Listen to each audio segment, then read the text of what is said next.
Welcome to the video lecture on parametric equations. In this lecture, we will discuss graphs as a collection of ordered pairs x, y, which may or may not be a function and which are defined by what we call parametric equations.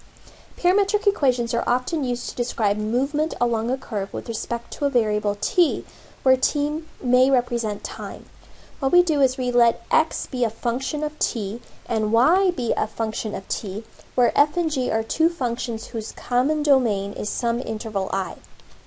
The collection of points defined by these two functions, where x is f of t and y is g of t, is called a plane curve, and the equations x equals f of t and y equals g of t, where t is in this domain I, these are called parametric equations of the curve. The variable t is called a parameter. When plotting the points for increasing values of t, a direction for the curve is established, and this is called the orientation of the graph. So let's see an example of what some parametric equations might look like and what the graph would look like. We're going to consider the parametric equations x equals 1 minus 2t and y equals 1 plus t, where we're going to let t vary between -1 and 4. We're going to fill out this table to get some points, and then we're going to plot the points over here on our graph. So we're letting x be 1 minus 2t and y be 1 plus t. So the way the parametric equations work is you kind of have this third variable, this third parameter called t, that varies over some interval of values. And what we want to do is let t range over these values in our table and substitute them in to figure out what the x and the y would correspond to. So for example, if t was -1, -2 times -1 would become +2, plus this 1 out front makes this a 3. If we let t be -1 over here for y, we get 1 plus -1, so y would be 0. Now let's let t be 0. 2 times 0 is 0, 1 minus 0 stays 1, 1 plus 0 stays 1.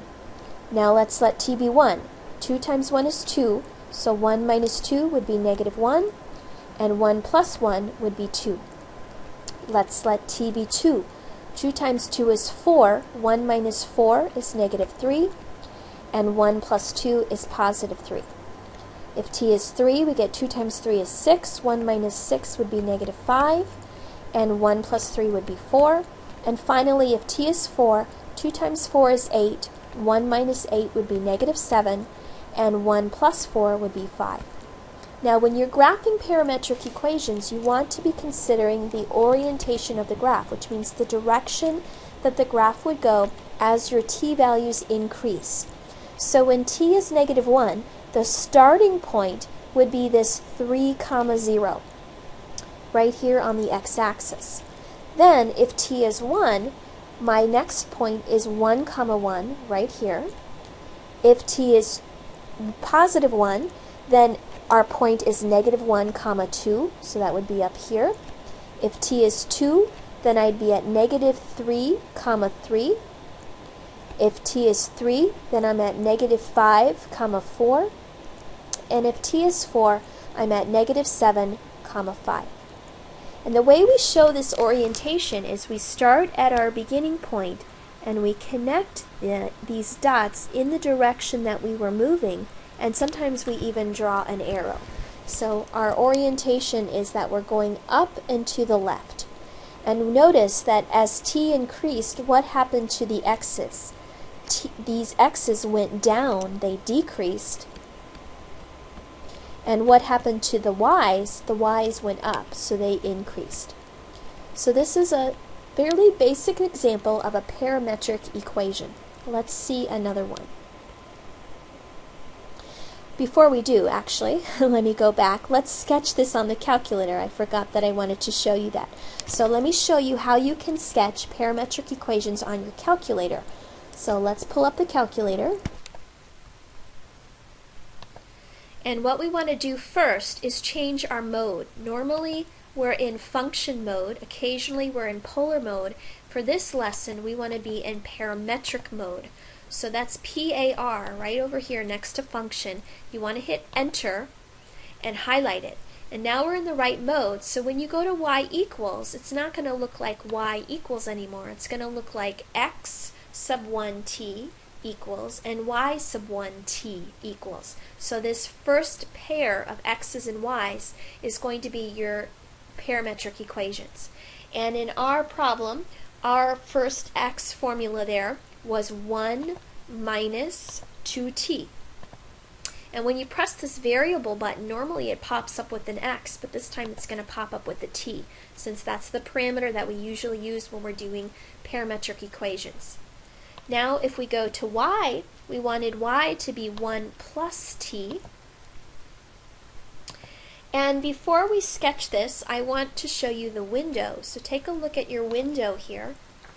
And on this window I have some old values put in, so I want to adjust this. How did we want our t's to range? We were told to let t range between -1, so I'm going to let that be my t min, and +4. So that's going to be my t max. And for my t step, let's just change it to 1, since in my table all of those t values went up by 1. And then for my x's, we had some x's that were a little bit smaller than -3. So let me just go ahead and make this -10 to 10 by 1s, and for my y's I'll do -10 to 10, and we can adjust this more if we need to. Keep arrowing down and you'll see that y max in there, and if you needed to you could arrow down again to get that y scale. And now let's hit graph. So here it is. Now something else I want to show you, if you go back to y equals, arrow over to the left of that x sub 1 and see where this cursor is now flashing. Hit enter a few times until the character next to it changes to this little circle with a line after it. And what this is going to do is it's going to show us in an animated sort of video here of what direction this graph goes, because it's going to show us as t changes from -1 to 4 what these points look like. So go ahead and hit graph and you'll see what I mean.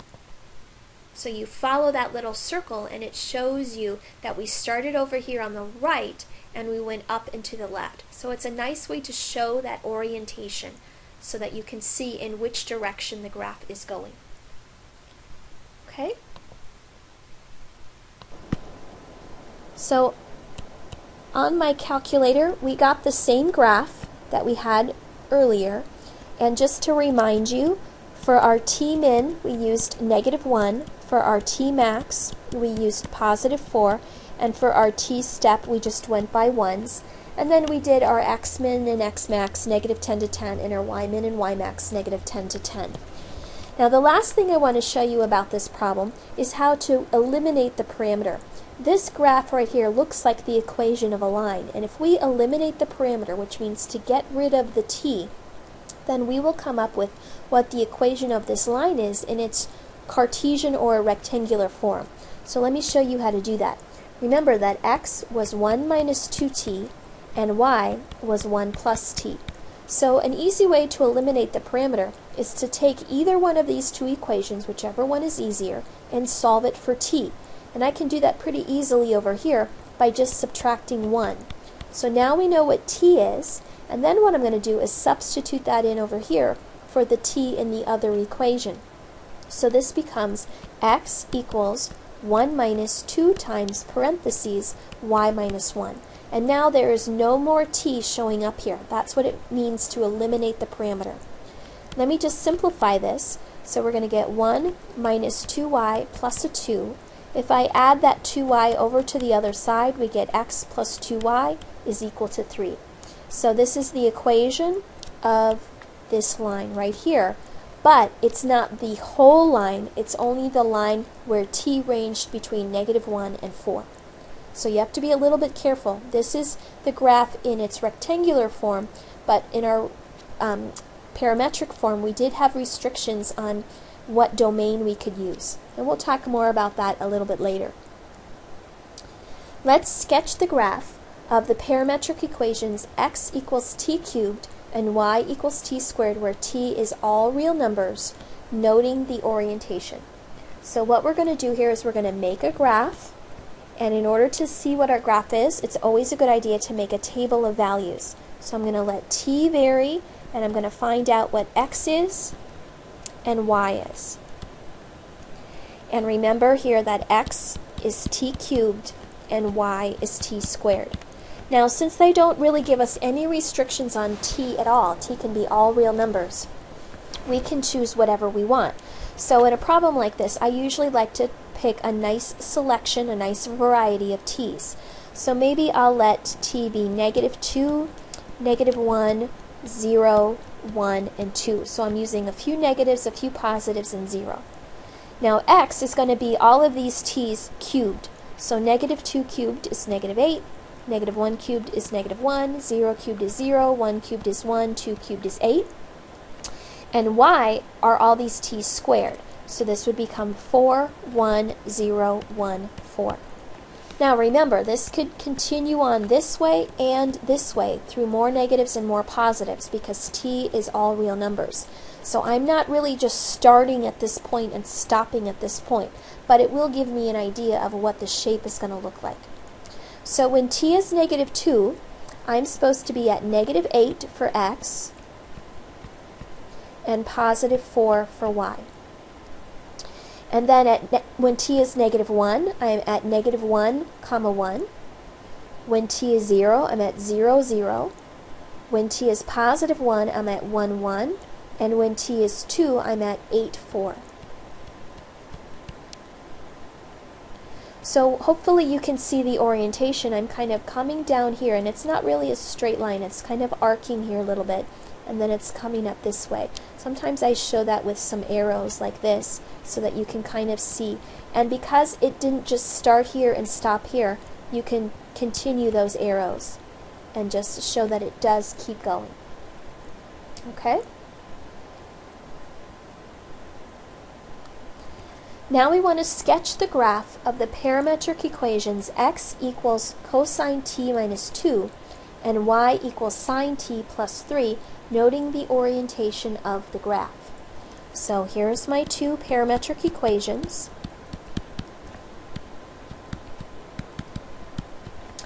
And we want to make a graph, so we're going to make a table. And this time, because x and y are in terms of trig functions, the t's that we use probably should be nice angles that we would normally use on our unit circle.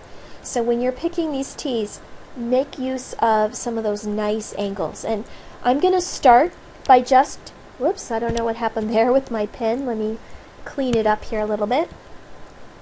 There we go.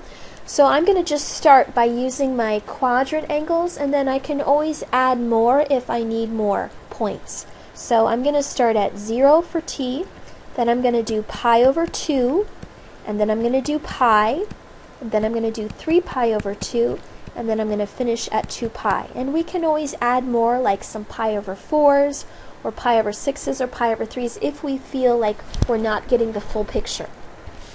So if x is 0, cosine of 0 is 1, 1 minus 2 is -1. If t is 0, sine of 0 is 0, 0 plus 3 stays 3. If t is pi over 2, cosine of pi over 2 is 0, 0 minus 2 is -2. And if t is pi over 2, sine of pi over 2 is 1, 1 plus 3 would be 4. Cosine of pi is -1, -1 minus 2 is -3. Sine of pi is 0, 0 plus 3 is 3. Cosine of 3 pi over 2 is 0, 0 minus 2 is -2. Sine of 3 pi over 2 is -1, -1 plus 3 is 2. And 2 pi, cosine of 2 pi is 1, 1 minus 2 is -1. Sine of 2 pi is 0, 0 plus 3 is 3. So let's sketch these points. When t is 0, x is -1 and y is 3. At pi over 2, x is -2 and y is 4. At pi, x is -3 and y is 3. At 3 pi over 2, x is -2 and y is 2. and at 2 pi, x is -1 and y is 3. So that's this same dot again. So imagine we started at this dot, then we went up to this one, then we went to this one, then we came around, and we looped back around again. So what we ended up with here is a circle. So let's see what happens if we were to graph this on our calculator. So if we go to our y equals, we're going to clear these out, and I'm going to type in cosine of t, close the parentheses on the t, minus 2, and then we're going to type in sine of t, close the parentheses on the t, plus 3. Make sure you're in radian mode. You want to make sure you're in radian mode. And when we go to window, remember how we used our t's here? We used t's that were angles. We want to do that here as well, just to make these values come out nice. So I'm going to let my tmin be 0, and I'm going to let my tmax be 2 pi. So 2, and then I'm going to click pi. Now, if we do the same t step that we used here, how much did these t's go up by each time? They went up by pi over 2, or 90 degrees each time. So I'm going to show you what happens if we use a t step of pi divided by 2. And I'll leave my x-min and my x's and my y's from -10 to 10. So let's go ahead and graph, and let's see what we get. Now this looks sort of like a circle, but it's kind of pointy on the edges. And that's because we're only looking at 4 values, those 4 corner points. So it's not enough for the calculator to get some real accuracy. So if you go back to your window and adjust this t-step to something a little bit smaller. So let's say instead of going by pi over 2's each time, let's go by pi over 4's each time. So let's change our t-step to pi divided by 4. And now hit graph, and it looks a little bit more rounded.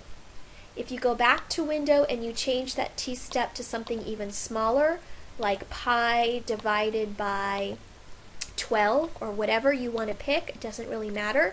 The smaller you make that t-step, the more accurate the graph is going to get, and the more circular shape it's going to have. So you do have to be careful, especially on your calculator, that you are looking at your graph correctly and using the right t-steps.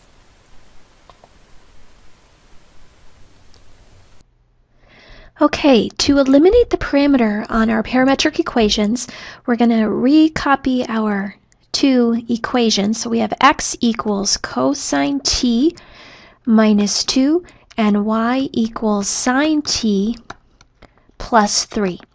And the idea behind eliminating the parameter when we have a cosine and a sine involved is to use some of our trigonometric identities. And we do have that Pythagorean identity involving cosine squared and sine squared that says cosine squared t plus sine squared t is equal to 1. So what I'm going to try to do here is to isolate the cosine t and the sine t in each of these equations and then square them so that I can utilize this identity. So the first thing I'm going to do here is add 2 to both sides. So we get x plus 2 equals cosine t. And then I'm going to subtract 3 on this equation so that I isolate that sine t by itself. And now I'm going to square both sides of both equations. So the whole quantity squared. So this is going to become an x plus 2 quantity squared and a cosine squared t. And on the second equation here, we're going to get y minus 3 quantity squared equals sine squared t. And now if you kind of think of lining these 2 equations up, so if I've got my x plus 2 equals cosine squared t and my y minus 3 quantity squared equals sine squared t, if I add these 2 equations together, then this side over here would be an x plus 2 quantity squared plus a y minus 3 quantity squared, and on the right side we'd get cosine squared t plus sine squared t, which we know is 1. So this side will be a 1. So here's what our equation looks like with the parameter eliminated. And what is this the equation of? Well, it's the equation of a circle because it's a quantity squared plus a quantity squared. So here we have just a circle, and this is a nice standard form for a circle. So the center is going to be at this here and this here with opposite signs. So that's going to be a -2 for the x and a +3 for the y. And this over here is your radius squared. So this would be a radius of 1. So what we're dealing with here, again, is just that nice circle with a center at -2, 3 and a radius of 1. Okay, let's move on to the next example. Each of the following sets of parametric equations have the same rectangular form but different graphs. Sketch the graph of each and note the restrictions and the orientation.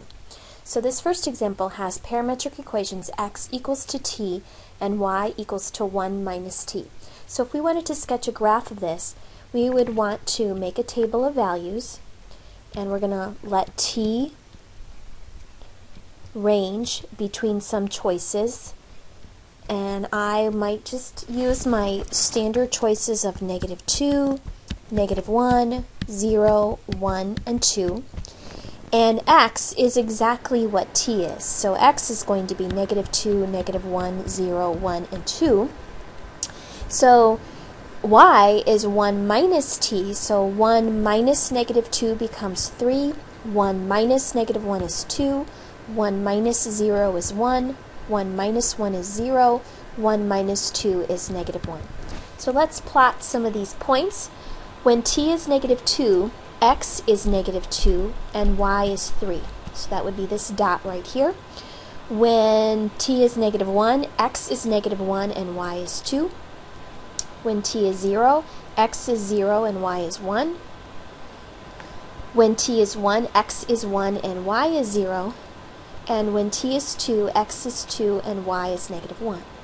So these points are kind of going down in this direction. So your orientation would be to go down like this. Now, is there any restrictions on what x and y could be? In other words, t can be anything because we don't have any restriction on how t is defined. So since x is also t and there's no restrictions on t, then there's no restrictions on x. And what that means is that the domain for x would be all reals. X can be anything. Now how about for y? Can y take on any value? Well, look at the pattern here. If we let t become more negative, then these y's are going to continue to get bigger going this way.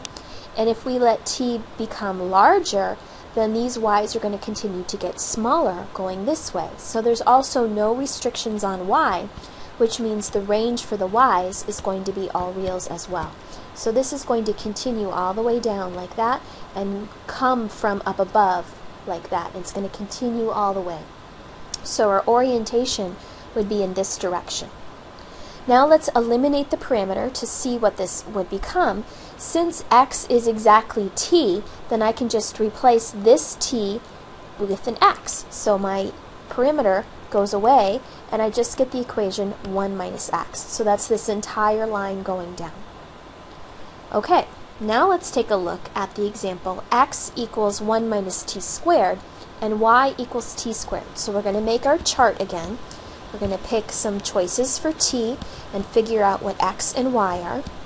And I'm just going to use -2, -1, 0, 1, and 2 again for my t's. If t is -2, t squared would become 4, and 1 minus 4 would be -3. Let me just go ahead and do all my x's at once using the same formula. So if t is -1, squaring that becomes +1, 1 minus 1 is 0. If t is 0, then 1 minus 0 is going to stay 1. If t is 1, 1 minus 1 becomes 0. If t is 2, 1 minus 4 is -3. Now let's do y. Y is exactly this t value squared. So -2 quantity squared is 4, -1 squared is 1, 0 squared is 0, 1, and 4. Now let's talk about our graph if we draw this, when t is negative 2, x is negative 3, and y is 4. So that would be way up here. When t is negative 1, x is 0 and y is 1. When t is 0, x is 1 and y is 0. When t is 1, x is 0 and y is 1. So we're back to here again. And when t is 2, x is negative 3 and y is 4. So notice what happens. We got these same 3 dots. We went down, hit this point, and then we bounced back around and came back. So for our orientation, we kind of go down and then we went back up again. So let's talk about the restrictions. Look at what happens to your y's for a moment. Since y is defined to be t squared, what do you notice about all these y values? Since t squared is equal to y, and t squared is always greater than or equal to 0, in other words, it's always 0 or something positive, then that means y has to be always greater than or equal to 0 as well. That's why all these y coordinates are above the x-axis. So our range for y is going to be from 0 on up. We're never going to get any y values down here below the x-axis. Now look at the x's. Notice what happened. As we went down, if you look at the rule for x, when t became 0, when t became 0, we got x is equal to 1. That was this dot. And when t became 1 or negative 1, these became 0. And that was the lowest that this point got on that x-axis, or that y-axis. The height was 0. So this was our lowest point, and then it bounced back up again. So what's this, the x that corresponds to? That corresponds to an x value of 1, and I'm not going to get any x's beyond that, because as we look at the rule for 1 minus t squared, the largest that this is going to get is at 1, because as t goes to 0, that's the biggest that this value can get, and if you pick any other t and you square it, you're just taking that away from 1, which is going to make this get smaller. So the largest that this gets is x equals to 1, and as t goes to infinity or even minus infinity, then that's going to get 1 minus something very, very, very large. So that's going to go to minus infinity in this direction. So you can see for our domain, we're going to go all the way to the left here as these points continue, but we're not going to go any farther than this 1. So for our domain, the restriction would be minus infinity up to 1. So we hit all of these negative x's, but we don't go beyond 1 on that x-axis. So our domain for the x's is minus infinity to 1, and our range for the y's was 0 to infinity. Now let's eliminate our parameter. Since y is defined to be t squared, we can replace this t squared with y, and we get x equals 1 minus y. And if you were to solve that for y, we would get x minus 1 is equal to negative y, and if I divide through by a negative 1, the signs change, and if we just switch the order around, we get y equals 1 minus x, which is exactly the same rule that we got up here, but it was a slightly different looking graph because this one went all the way down and all the way up, and this one just hits at 1, 0 and then bounces back up again. So this has a slightly different look to it because we have a slightly different domain and range. This time we have restrictions. Now let's take a look at this parametric equation.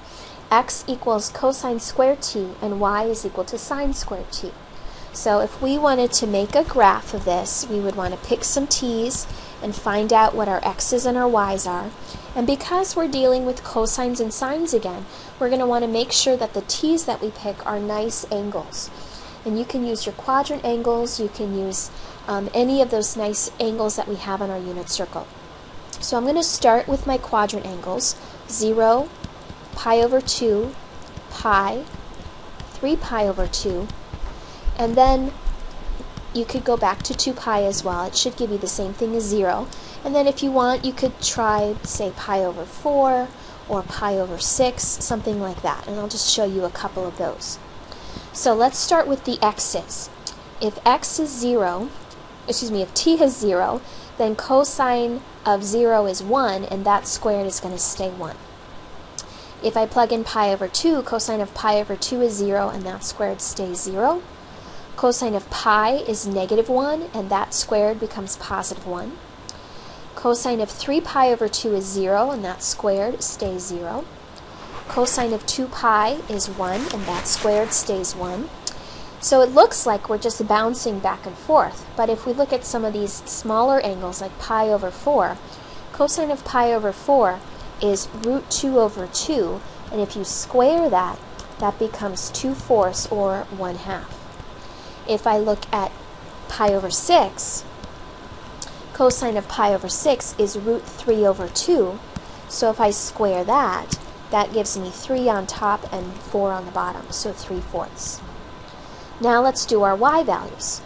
So if we plug in 0 for t, sine of 0 is 0, and that squared is going to stay 0. Sine of pi over 2 is 1, 1 squared is 1. Sine of pi is 0, so this will be 0. Sine of 3 pi over 2 is -1, and that squared becomes +1. Sine of 2 pi is 0, so this is going to stay 0. Sine of pi over 4 is that √2 over 2, and when you square it, you're going to get that 1/2 again. And sine of pi over 6 is 1/2, and when you square that, you're going to get 1/4. So if we plot these points, when t is 0, we get 1, 0, which is right here. When t is pi over 2, we get 0, 1, which is right here. Then we're back to 1, 0, then we're back to 0, 1, then we're back to 1, 0, then we're back to 0, 1. Some of these intermediate points, this pi over 4, which would have occurred right in between these two, right in here, we would have started at this 1, 0, which was right here, and then we would have hit pi over 4, which was at 1/2, 1/2. So that would have been right here, and then we would have gone to pi over 2, which is this 0, 1. So it's right in line with these 2 points. And same for pi over 6. 3/4 and 1/4 would have been right here. So these 2 points, even though they're not 0, 1, and 1, 0, they're right in this line segment between. So what you'll notice is that on this problem, what we have is our graph starts at 1, 0 over here, and then it goes up, and then it goes back again. So we start down here, we go up, and then down, and then up, and down, and we bounce back and forth between 0, 1, and 1, 0. So what are the restrictions then? You can see that from this graph. What's our domain for x? What x's do we actually use here? The only x's we use are from 0 to 1, and the only y's we use are these y's right here, which is also 0 to 1. So a much different picture than the other two because we have these restricted domains. Now let's eliminate our parameter. And in order to do this, you want to notice that x is cosine squared and y is sine squared, and we know that cosine squared t plus sine squared t is that Pythagorean identity, so that has to equal 1. And cosine squared is just x, and sine squared is just y.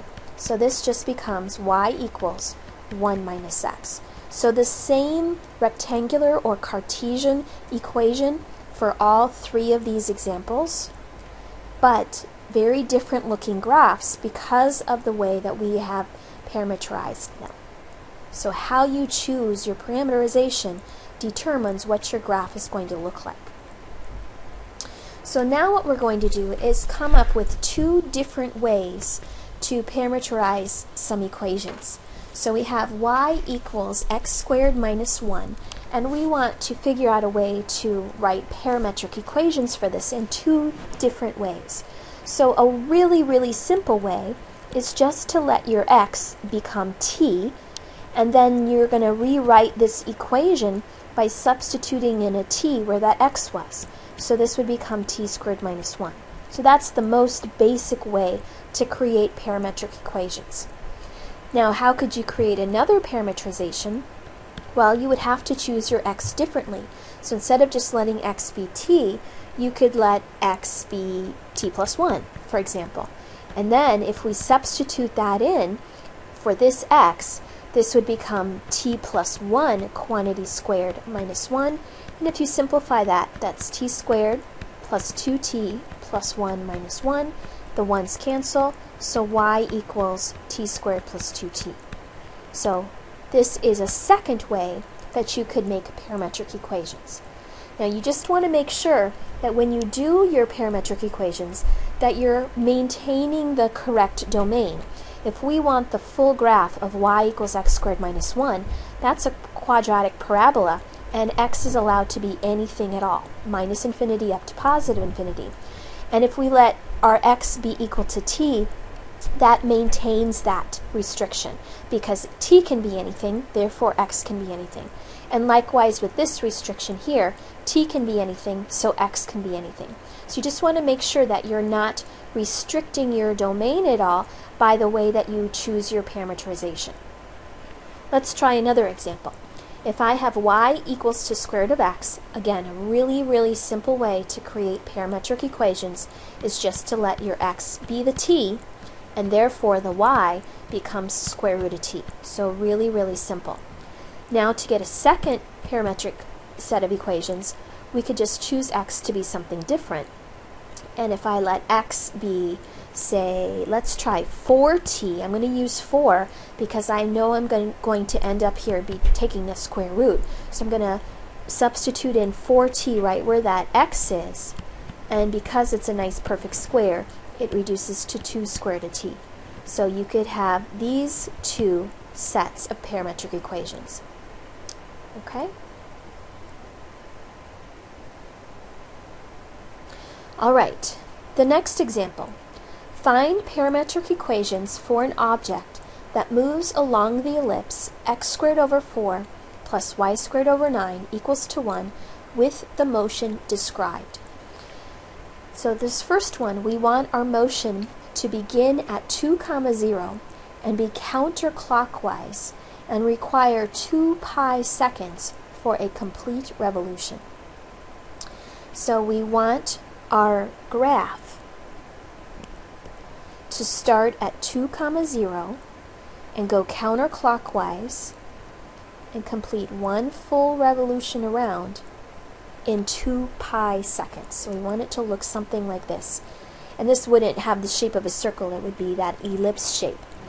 So what we would want to do is figure out what we're going to let our x be in terms of t and what we're going to let our y be in terms of t. And so far what we want to know is we want this to start at 2, 0. So we want x to be 2 and we want y to be 0 at t equals 0, at the start. So that's one restriction that we need to have. The other thing that we need to maintain is that whatever we let our x and our y be, it needs to satisfy this elliptical equation. So think about how that could possibly happen. And this is kind of a tricky one. It might not be something you would normally think to do on your own, but once you see an example like this, it's a pretty common type of problem. So here's kind of the trick that we're going to use. We know that by the Pythagorean identity, cosine squared t plus sine squared t is equal to 1. We're going to use that fact to try and replicate this sort of elliptical equation.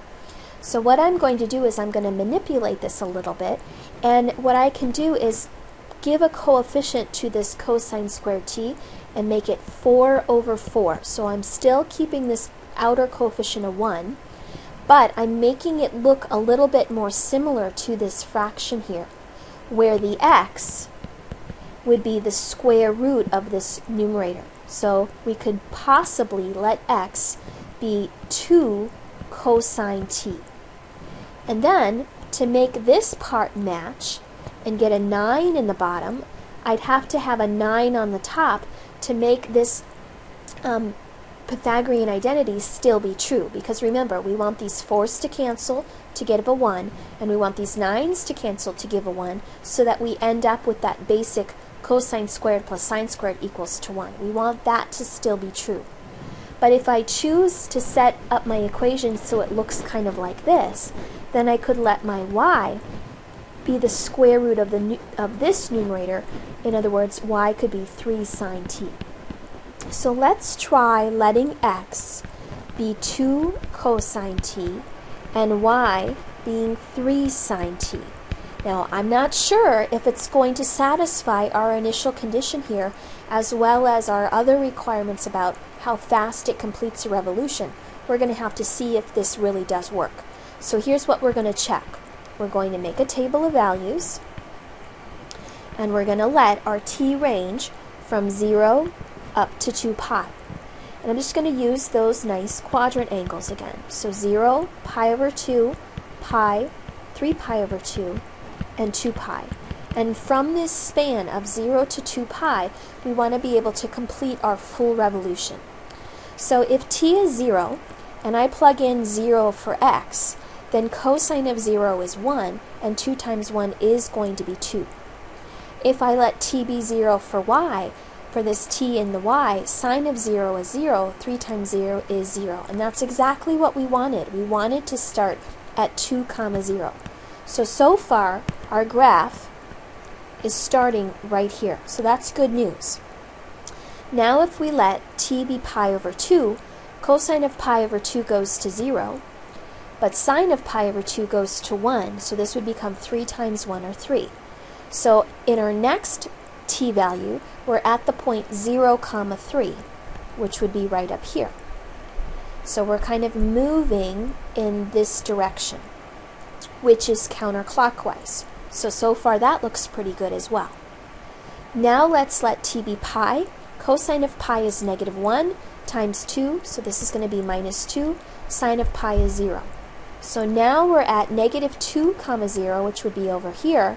So again, we're continuing along in this direction. So that's still going counterclockwise. If t is 3 pi over 2, cosine of that is 0. And sine of 3 pi over 2 is -1 times 3, so this would be -3. So that's at 0, -3 down here. So we're continuing along this way. And if t is 2 pi, cosine of 2 pi is 1, times 2 is 2, sine of 2 pi is 0. So now we're back to 2, 0. So we went one full revolution around this ellipse, and we did it in the span of 2 pi seconds. So that's kind of like our period. We did one revolution in a period of 2 pi. If I kept going and I did another period of 2 pi, so if I continued my table and went from 2 pi up to 4 pi, I would just continue to loop around this ellipse. So this is how we would need to parameterize our ellipse to end up with this particular rectangular equation and have the following motion. Okay, so now what we're going to do is modify this a little bit. So we still want the motion to begin at 2, 0. We still want it to be counterclockwise, but this time I want it to complete one revolution in only 1 second. So instead of taking 2 pi seconds, so from t ranging from 0 to 2 pi, going through that ellipse, this time I want the ellipse to go from 0 to 1 second. So we would need our table to go from 0 all the way up to 1 and finish that whole loop around. So what are we going to have to change in order for that to happen? Well, think about what this 1 second sort of corresponds to. And I mentioned it up here when I referred to this 2 pi. We completed one revolution going around this ellipse in 2 pi seconds. If I had gone from 2 pi to 4 pi, then I would have completed another revolution. So this 2 pi up here is kind of like the period. So if we want to complete a revolution in 1 second, then we need to change the period to equal 1 instead of letting the period be 2 pi. So how do you change the period if you are talking about trig functions? remember that the number in front of your t here is where that period comes from. If you remember our lecture on transformation, sometimes we called that coefficient in front of our x or our angle b. So the b is what affects your horizontal stretch or compression, which affects your period. And there was a formula for it. Your new period was equal to 2 pi divided by whatever that b was equal to. So if we want our new period to be 1, what does b have to equal? If I multiply that b across to the other side, I need that coefficient b to equal 2 pi. So all we have to do to change this scenario is we're still going to let x be 2 cosine, but I want this coefficient in front of my t to be a 2 pi t. And I'm going to let my y be 3 times sine of 2 pi t. So I'm just changing this little coefficient in front of the t to change my period. So let's see if this really works. If I let t range from 0 to 1, let's pick some nice fractions that we could use to get additional points. Let's let t be 0, a quarter, a half, 3/4, and 1. So if I let t be 0, 2 pi times 0 stays 0, cosine of 0 is 1, 1 times 2 is 2. If I let t be 0 down here, I get sine of 0, which stays 0. So that first point is still at 2, 0, which is what we wanted. We wanted it to start at 2, 0. Now let's plug in 1/4. 2 pi times 1/4 is the same as pi over 2, and cosine of pi over 2 is 0. Sine of pi over 2 becomes 1, and 3 times 1 is 3. So now we're at the point 0, 3. And we're going in this counterclockwise direction. If I let t be a half, 2 pi times a half is just pi. Cosine of pi is -1, times 2 is -2. Sine of 2 pi times a half is sine of pi, and that's 0. So that point is now over here, and again, we're moving in that counterclockwise direction. If I plug in 3/4, 2 pi times 3/4 is 3 pi over 2, cosine of that is 0. Sine of that is -1 times 3, so this is -3. So now we're down here at the bottom, and if I plug in 1, cosine of 2 pi is 1, times 2 is 2, sine of 2 pi is 0. So now we're back to our start. So we again looped through our ellipse, but this time we did it from 0 to 1. So we completed one full revolution in 1 second. Okay, one last modification. This time we want our motion to begin at 0, 3. We want it to be clockwise, and we want it to take 1 second for a complete revolution. So the fact that we want our 1 second for a complete revolution means we're going to use that same b that we used in the last example. So we're going to need a 2 pi times our t's again. But the fact that we want it to start at 0, 3 means we are going to have to make a few changes. Let's think about what it's going to take to make this work. We want our table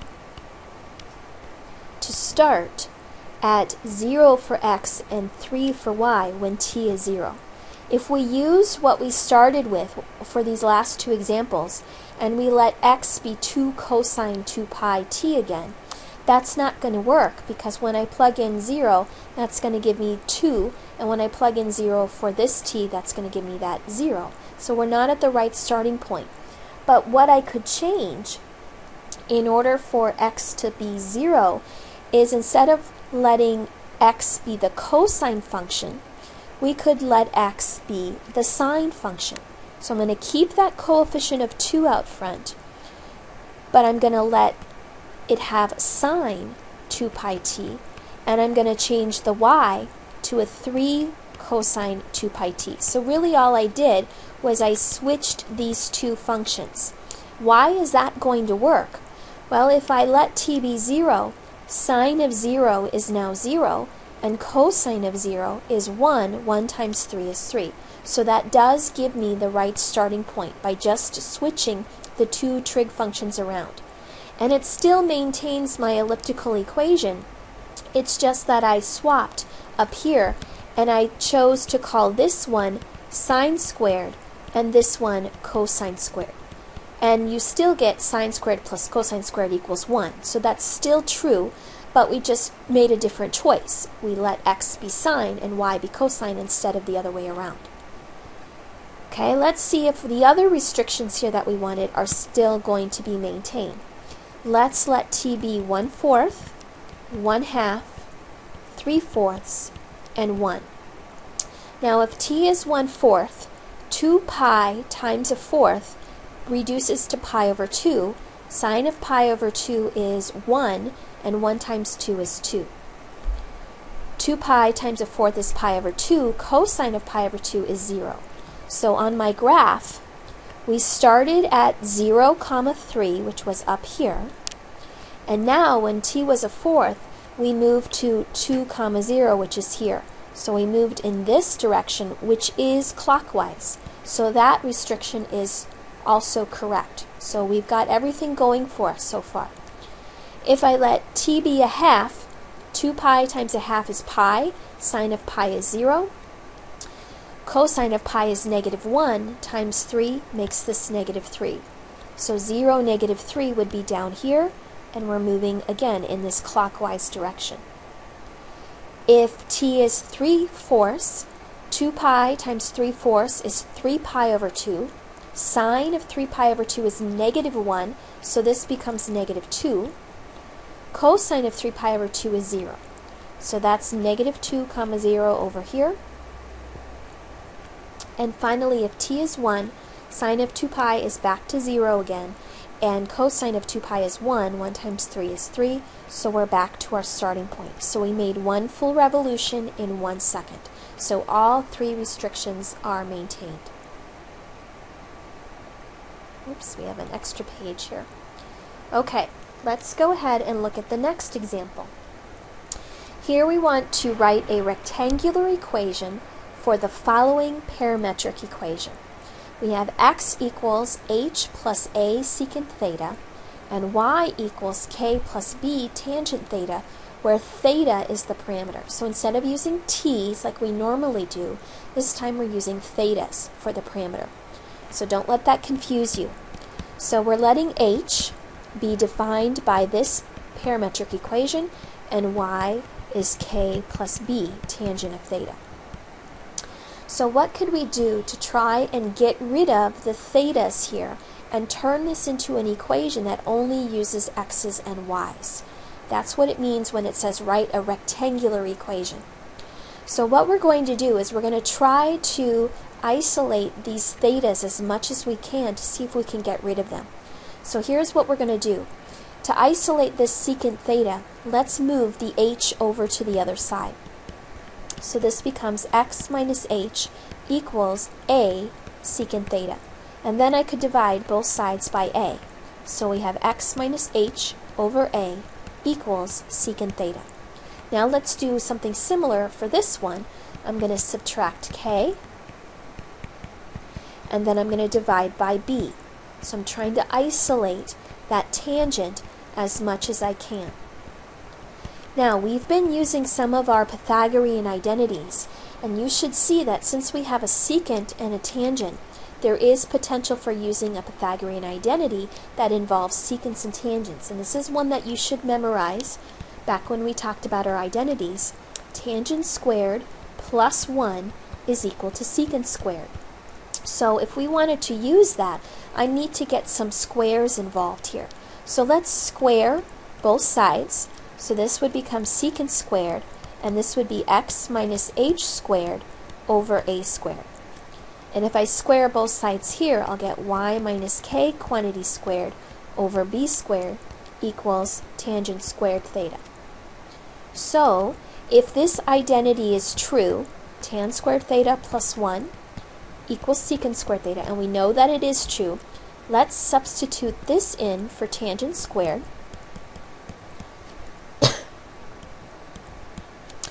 And let's substitute this in for secant squared.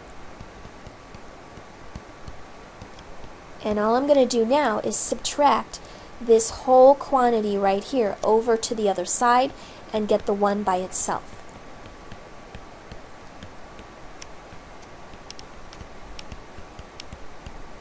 Now this should look slightly familiar to you when you talk about conic sections. This is a hyperbola.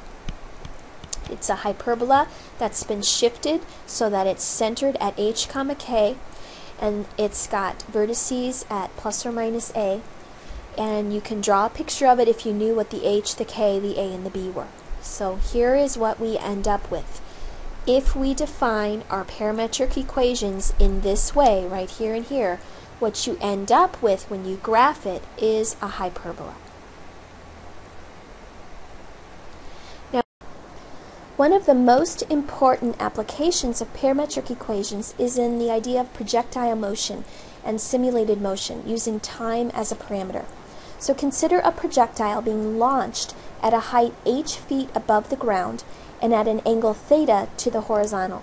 So you might have some object that's h feet off the ground and being shot up into the air like this, where if we considered this horizontal out here, this angle is our theta, and it's going to be launched with some initial speed called v sub 0, and that would be feet per second. The path of this projectile is modeled by these two parametric equations. X is equal to v sub 0 cosine theta times t, and y equals negative 16t squared plus v sub 0 sine theta t plus h. Now where are these coming from? Well, x is measuring our distance in the horizontal direction. So you want to keep that in mind. This is going to be our speed in the horizontal direction. And the reason for that, if we kind of zoom in here a little bit on this region right here, this has an initial velocity sort of shooting our projectile up at this angle. And if we drop a perpendicular down and call this angle theta, if I wanted to know the component of that velocity that's just in the x direction, we could call this x, and using a little bit of trigonometry, cosine of that theta has to be the adjacent side, which is what we're calling x, over that hypotenuse, which is our v sub 0. And if we multiply that v sub 0 over to the other side, then what this is telling us is that our horizontal component to our velocity is v sub 0 cosine theta. So this is your speed, or your rate, in the horizontal direction, and when we multiply that by time, we get our distance. Now the component in the y direction is a little bit more complicated. This is our speed in the vertical direction. By the same reasoning, we would set up a y right here and call this sine of theta equals y over v sub 0, cross multiply, and so the component of the velocity in the y direction, just in the vertical direction, would be v sub 0 sine theta. But we also have gravity acting on this object, helping to pull this projectile back down to the ground. And that's where this negative 16 comes from. It's actually negative 1/2 g. And if we're using feet per second as our units, g is 32 feet per second squared. So half of that is 16. So that's where it comes from. And then we also have our initial height off the ground having a role in this as well. So the x is your distance in the horizontal direction, your y is your distance in the vertical direction. So suppose that Jim hit a golf ball with an initial velocity of 150 feet per second at an angle of 30 degrees to the horizontal. Find parametric equations that describe the position of the ball as a function of time. So his x position would be, according to this formula, his initial velocity, which is this 150, times cosine of theta, and our theta is this 30 degrees, times t. Now cosine of 30 degrees is the same as cosine of pi over 6, and pi over 6 is square root of 3 over 2. So this becomes a root 3 over 2 And when you multiply that by 150, 2 goes into 150 75 times, so this is 75 root 3 times t is equal to x. So that will give us the horizontal distance that this ball travels from ground. So it's leaving the ground, flying through the air, and eventually is going to hit the ground again. And this is that 30-degree angle. So we're talking about how much the ball travels horizontally with this formula right here. Now how much does the ball travel vertically? That's this other parametric equation, the one for y. So y is going to be minus 16t squared plus the initial velocity, which is 150, times the sine of 30 degrees times t, plus our initial height. And since he's hitting the golf ball from the ground, our initial height is 0. Now sine of 30 degrees is 1/2. So 150 times a half is 75 times that t. So our y parametric equation becomes negative 16t squared plus 75t.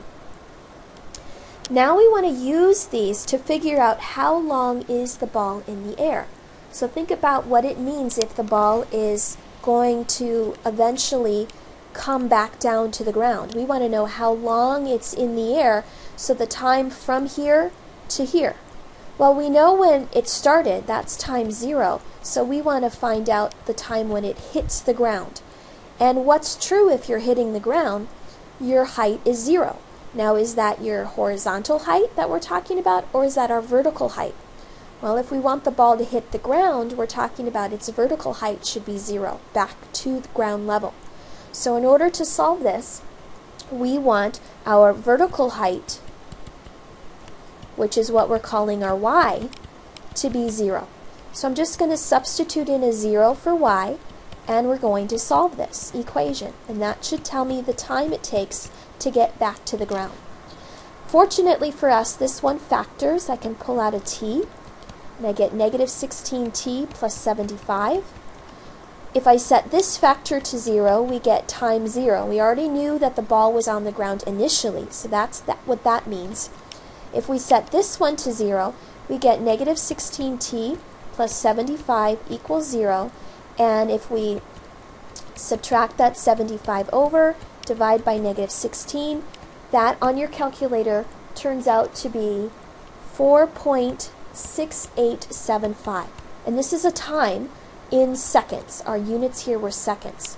So it takes the ball 4.6875 seconds to come back down to the ground. Okay? All right, next question. When is the ball at its maximum height? And determine the maximum height of the ball. So if we want to know when it's at its maximum height, we're talking about this point right here. There's several ways that you can think about this. One way is to recognize that this y formula that we have representing our vertical position is just a quadratic. And because that t squared coefficient is negative, it's a quadratic that points down. And if it's going to point down, then it has to have a maximum. And where does its maximum have to be? It has to be at the vertex. So one way to solve this problem would be to find the vertex of this quadratic, negative 16t squared plus 75t. And we have a formula for that. To find your vertex, you use minus b over 2a. And this is normally what our x coordinate would be, but in this problem we're not using x's, we're using t's. So this is going to tell me the time when I reach my maximum. So let's figure it out. If I plug in b here is this 75, and I want to divide that by 2 times a, and a is that negative 16. So this is negative 75 over negative 32, and that reduces to 2.34375 seconds. Now what's another way I could have guessed that that was the answer? Look at the picture here. This we're saying is this 2.34375 seconds. It should be exactly halfway in between the 2 times where it was 0. And if we know that it hits the ground at 4.6875 seconds, then halfway between that, it should have been at its peak. And exactly half of 4.6875 is 2.34375. So you could have figured out that time using half of our total t. Now, have we answered our question? We've answered part of it. We've answered the when part. We just figured out when it's at its maximum height, at about 2 seconds. Now let's find its actual maximum height. So to figure that out, we want to know how high we actually went. That's a vertical height, so we want to be using this y formula. We know the t when we're there, so all we're going to have to do is plug in t into this formula, and that should tell me my y. So we're going to use y equals negative 16 times this 2.34 number squared plus 75 times 2.34375. And when you plug that in your calculator, it's approximately 87.89, and this would be feet. So there's our maximum height, and this was our time. Okay? The last part of the question here is to determine the distance that the ball traveled. So again, the question is, are we talking about vertical distance or horizontal distance? And the way the question is implied is, how far did the ball travel? So that would mean this horizontal distance going across. So we want to know that distance there, which means we need to be using our x formula this time, because that's a horizontal direction. So what we're going to do to figure out how far the ball traveled is use x equals 75 square root of 3 times t. And do we know the time it took for the ball to travel this whole distance? Yes, it was this 4.6875. So that's what we're going to use for t. So 75 root 3 times 4.6875. And when you punch that in your calculator, you get approximately 608.92. And this is feet again, but this time it's in our horizontal direction. So this would be the horizontal distance traveled by the ball. Okay, to finish up, we're just going to graph this motion on our calculator. So if we pull up the calculator, first we're going to type in our equations, and remember our x equation was 75 square root of 3 parentheses times t, and our y equation was negative 16 t squared plus 75t. Now to make this motion become a little bit more animated, so it looks like the ball actually flying through the air, I'm going to change the style of my graph over here. So move your cursor all the way to the left of x1, hit enter a couple times until you see a little circle with a tail following it. And that's going to be our animation, and I'll show you what that looks like in a minute. But before we graph, we need to set up our window. So let's go to our window, and we're going to want to adjust our t's here a little bit. Let's let our t start at 0. And what was our maximum time that we had? Remember, the ball hit the ground at that 4.6875 seconds. So we just want our t max to be something slightly bigger than that. So let's just go to 5. And to show our animation, let's pick a t-step that's kind of small so we can see the animation and it doesn't go by too quickly. If you make your t-step too big, then the ball will fly through the air really fast and we won't be able to see it very well. Now let's adjust our x's. Remember, x was that horizontal distance, so it's not going to start anything negative, so let's let our x-min be 0. But our x max, what was that horizontal distance that the ball traveled? It was that 608 number, so we need something a little bigger than that. So let's try 650. And I'll make my scale go by 50s. And then for my y's, these were the vertical distances. So just to give myself a little bit of room, you could start this at 0, that's totally fine, but I'm going to actually leave this y min at -10 just so we can see a little bit of space here. And I'm going to boost my y max because remember my maximum height of my golf ball was that 87.89. So let's make this go up to, say, 100 so we can see that maximum height, and I'll change my y scale to tens. And now we hit graph. And here's our golf ball flying through the air, reaches its maximum height, and then it comes back down and hits the ground. Okay? All right, that concludes our lecture on parametric equations. Good luck.